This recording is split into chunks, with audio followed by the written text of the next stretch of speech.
Masa depan Sandy Walsh bersama Kevin McCallan saat ini kian tak menentu. Pasalnya, pemain timnas Indonesia itu sudah tak lagi jadi pilihan utama di klub besutan Besnik Hasi tersebut di sepanjang musim ini. Diketahui, pada musim ini Sandy Walsh baru bermain 6 pertandingan bersama Kevin McCallan di semua kompetisi dan 2 diantaranya ia bermain sebagai starter. Tercatat, Sandy Walsh terakhir kali tampil untuk Kevin McCallan di Liga Belgia saat menghadapi Standard Liège pada 26 Desember 2024 lalu. Bahkan dalam 3 laga terakhir Kevin McCallan di Liga Belgia, nama Sandy Walsh tak masuk ke dalam daftar susunan pemain. Ini berbanding terbalik dengan apa yang terjadi pada musim lalu, di mana Sandy Walsh selalu menjadi pilihan dengan 31 kali tampil. Setelah menjadi andalan McCallan cukup lama, namanya kini perlahan mulai tersisih untuk mengisi sektor bek tengah. Salah satu faktornya diduga karena kontraknya yang akan habis pada bulan Juni nanti. Di situasi tersebut membuat pemain berusia 29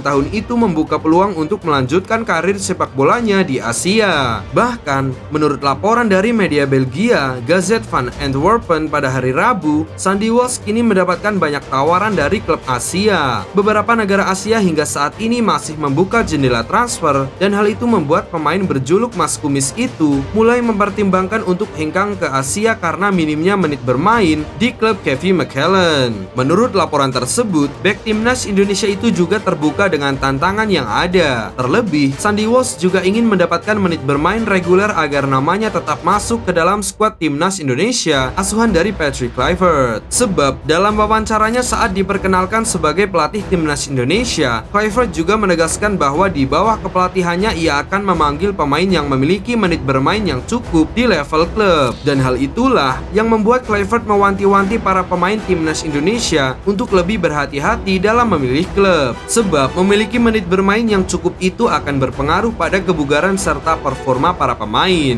Tentu saja, kebijakan dari Patrick Kluivert begitu berbeda dengan era Shin Tae-yong yang dimana pelatih asal Korea Selatan itu tetap membawa pemain yang memiliki menit bermain yang sedikit di level klub. Situasi itu membuat Sandy Walsh kini tengah berusaha untuk mendapatkan klub baru yang bisa memberi menit bermain reguler agar ia bisa tetap masuk ke dalam skuad timnas Indonesia. Jika nantinya Sandy Walsh pindah ke Asia, mungkin bermain di Liga Jepang, Cina, atau Thailand menjadi opsi menarik bagi mantan pemain timnas Belanda U21 tersebut. Berkaca dari kasus Jordi Amat, sang pemain memilih melanjutkan karir ke Liga Malaysia menuju Johor Darul Takzim. Saat itu, Jordi mengambil pilihan tersebut karena ingin mempelajari sepak bola Asia dan memberikan banyak kontribusi ke timnas. Apalagi, umurnya sudah tidak lagi muda dan berkarir di Eropa akan semakin sulit. Alasan lain adalah bursa transfer Asia masih terbuka dan ini bisa menjadi kesempatan bagi Sandy untuk pindah. Bek kanan ini diminati oleh beberapa klub Asia, di mana beberapa pasar masih terbuka untuk sementara waktu. Menariknya, Sandy Walsh sendiri sempat mengutarakan niatnya bermain di Asia.